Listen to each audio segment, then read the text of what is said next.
Alhamdulillahilladzi nahmaduhu wa nasta'inuhu wa nastaghfiruh wa na'udzu billahi min shururi anfusina wa min sayyiati a'malina. May yahdihillahu fala mudilla lahu wa may yudlil fala hadiya lahu. Asyhadu an la ilaha illallah wahdahu la syarika lahu wa asyhadu anna Muhammadan 'abduhu wa rasuluh. Allahumma shalli wa sallim wa barik ala sayyidina Muhammadin wa ala alihi wa sahbihi ajma'in, amma ba'du. Fa ya ibadallah ittaqullah faqad fazal muttaqun. Allah Ta'ala fi kitabihil karim. A'udzu billahi minasyaitonir rajim. Bismillahirrahmanirrahim. Ya ayyuhalladzina amanu taqullaha haqqa tuqatih wa la tamutunna illa wa antum muslimun. Wa qala an-nabiy sallallahu alaihi wasallam, ittaqillaha haitsuma kunta wa 'abbi sayyi'atal hasanata tamhuha wa khaliqin nasa bi khuluqin hasanin. Sadaqallahul azim wa sadaqa rasuluhun nabiyul karim wa nahnu ala dzalika minasyahidin wa syakirin walhamdulillahi rabbil alamin. Ma'asyiral muslimin mukminin rahimakumullah, dari tempat yang mulia ini, di hari yang istimewa ini, kiranya khatib ingin berwasiat khususnya untuk diri khatib sendiri dan tentunya untuk seluruh jamaah yang hadir. Marilah sama-sama kita tingkatkan kualitas iman dan takwa kita kepada Allah Subhanahu wa Ta'ala. Takwa dalam arti yang sebenar-benarnya, yaitu kita menjunjung tinggi apa yang Allah perintahkan kepada kita, serta kita meninggalkan jauh-jauh apa yang Allah larang atas kita. Takwa yang merupakan sebaik-baik bekal dalam kita menjalani hidup di dunia ini, dengan harapan di hari kiamat nanti kita mendapatkan keselamatan, kesejahteraan, hingga akhirnya Allah masukkan kita ke dalam surganya. Semoga kita yang beribadah, yang menunaikan kewajiban di siang hari ini, Allah golongkan kita termasuk orang-orang yang bertakwa kepadanya. Amin, amin ya rabbal alamin.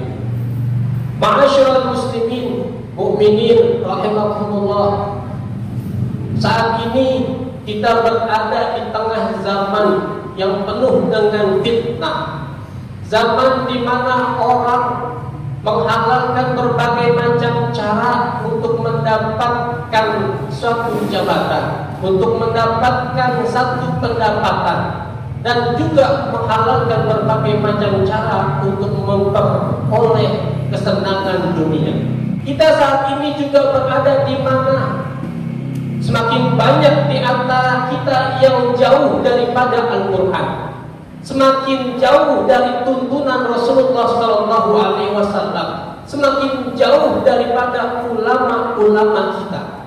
Maka terkadang kita mengerjakan apa yang Allah larang dan justru malah meninggalkan apa-apa yang Allah perintahkan kepada kita. Barangkali itu semua terjadi karena kita sedikit sekali merenungi untuk apa Allah ciptakan hidup kita di dunia ini. Padahal Allah jadikan kita, Allah hidupkan kita tidak lain dan tidak bukan untuk beribadah kepada Allah Subhanahu wa Ta'ala. Allah berfirman, a'udzubillahi minasyaitonir rajim. Bismillahirrahmanirrahim. Wa ma khalaqtul jinna wal insa illa liya'budun. Tidaklah aku ciptakan jin dan manusia kecuali mereka untuk semua beribadah kepadaku. Saat ibadah jauh dari hidup kita, saat ibadah jauh dari pikiran kita, maka seringkali kita berbuat maksiat. Maka seringkali kita melanggar norma-norma yang telah Allah tentukan di dalam Al-Quran. Maka seringkali kita justru meninggalkan sunnah-sunnah yang telah dicontohkan oleh Rasulullah SAW.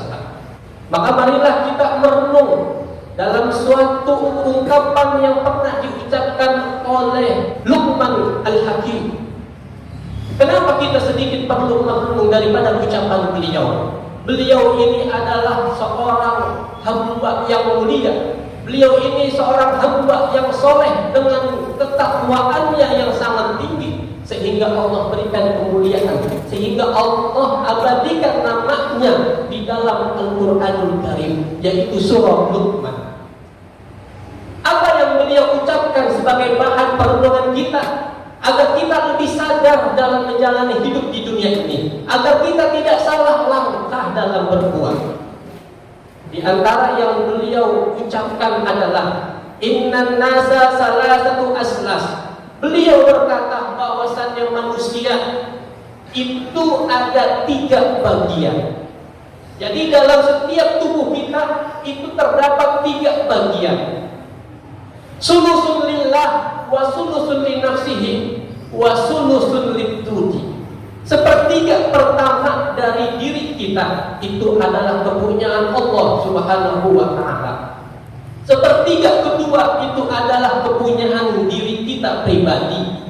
Dan sepertiga yang terakhir itu adalah kepunyaan atau jatahnya belatung dan binatang-binatang tanah yang lainnya. Apa yang dimaksud sepertiga adalah punyanya Allah, yaitu ruhuhu, ruh kita yang ada di dalam tubuh kita. Ini adalah kepunyaan Allah dan akan kembali kepada Allah Subhanahu wa ta'ala.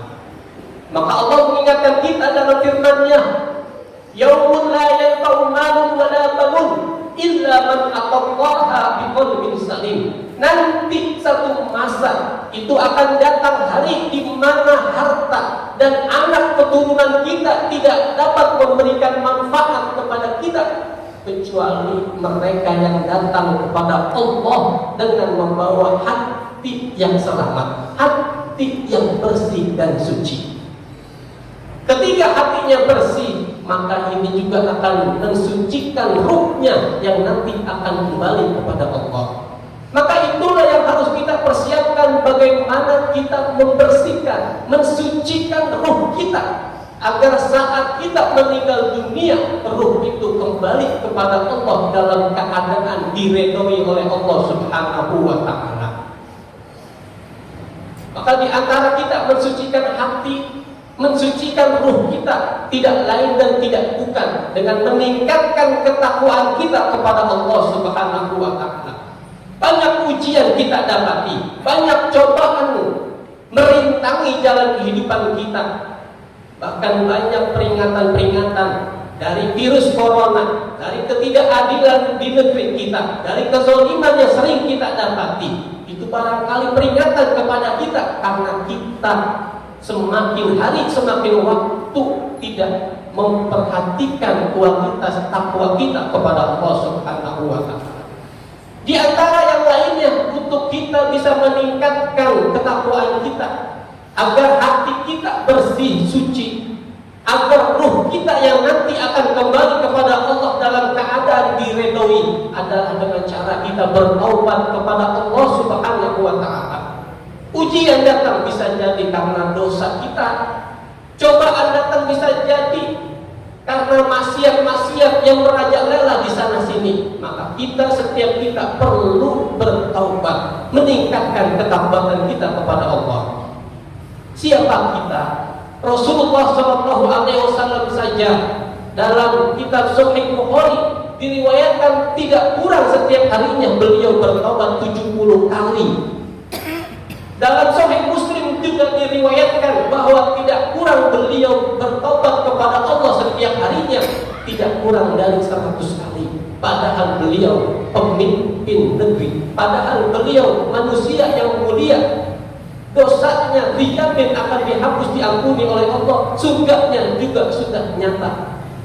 Itu Rasul. Bagaimana dengan kita? Kita bukan pemimpin, kita dosa juga begitu banyak, surga juga belum jelas. Kenapa kita tidak mau bertobat kepada Allah Subhanahu wa ta'ala? Maka saat kita bertobat, insya Allah ruh kita yang akan kembali kepada Allah itu menjadi suci dan dalam keadaan diridhoi oleh Allah Subhanahu wa ta'ala. Sepertiga yang kedua, falinafsihi, itu kepunyaan kita.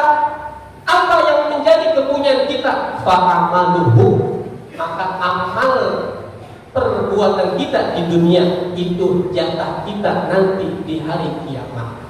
Seberapapun kita berusaha mencari kesenangan hidup dengan menghalalkan berbagai macam cara, dengan menipu di sana sini, dengan fitnah sana sini, bisa jadi kesenangan hidup kita dapati, tapi keselamatan di hari kiamat belum tentu kita dapati. Dengan mewabahnya virus corona, kita dapati begitu banyak saudara-saudara kita, kerabat kita, sahabat-sahabat kita yang saat ini sudah tidak bersama dengan kita lagi. Kemarin masih duduk bersama kita, masih bercanda bersama kita, saat ini sudah tidak bersama kita lagi, sudah meninggal dunia.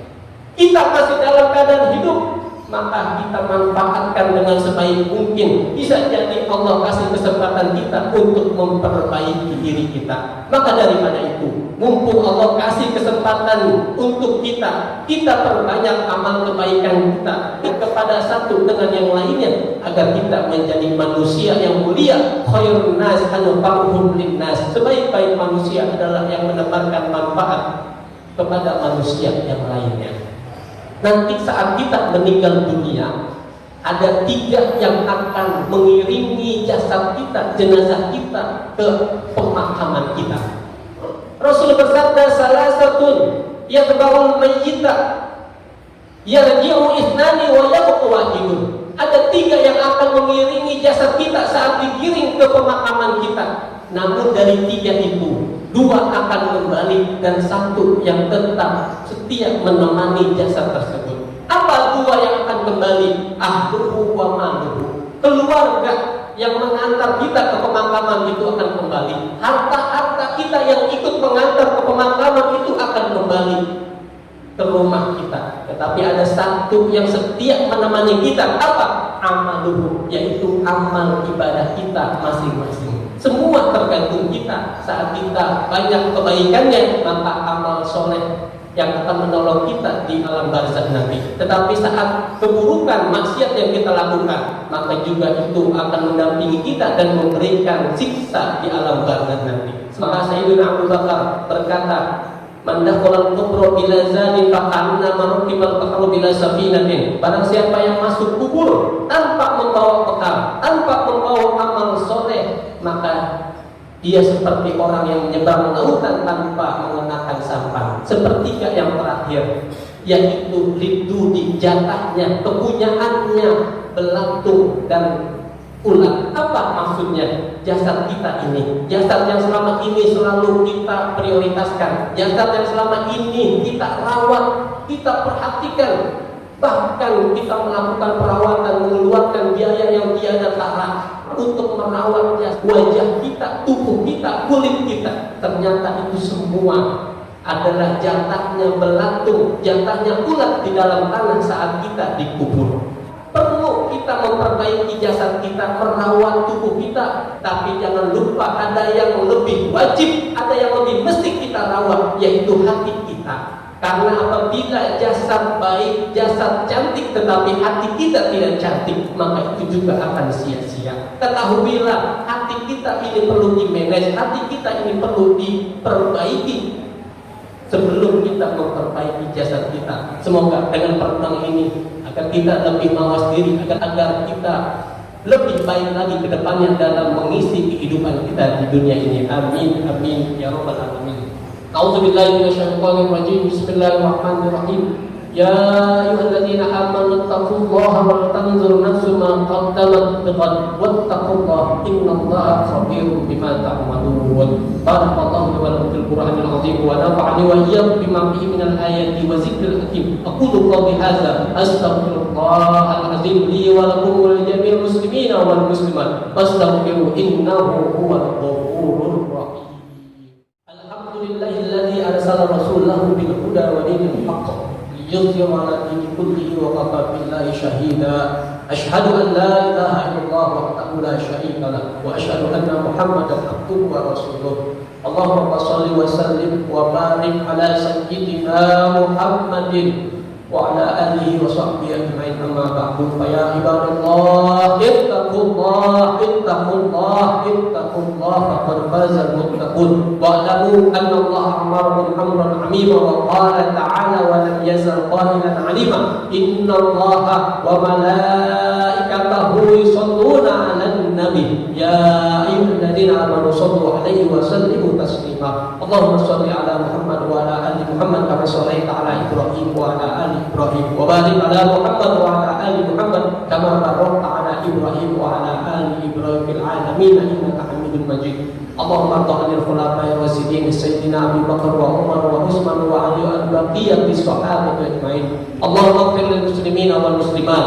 والمؤمنين والمؤمنات الأحياء منهم والأموات إنك سميع قريب مجيب الدعوات يا قاضي الحاجات اللهم أعز الإسلام والمسلمين وأعزل الشرك والمشركين وأعزل الكفر والكافرين ودمر أعداءك أعداء الدين اللهم شتت شملهم ومزق جمعهم وزلزل أقدامهم إنك على كل شيء قدير اللهم ارفع عنا الغلاء والبلاء والوباء والفحشاء والمنكر والفتن والسيوف المختلفة والشدائد والمحن ما ظهر منها وما بطن من بلدنا هذا إندونيسيا خاصة ومن بلدان المسلمين عامة إنك على كل شيء قدير ربنا آتنا في الدنيا حسنة وفي الآخرة حسنة وقنا عذاب النار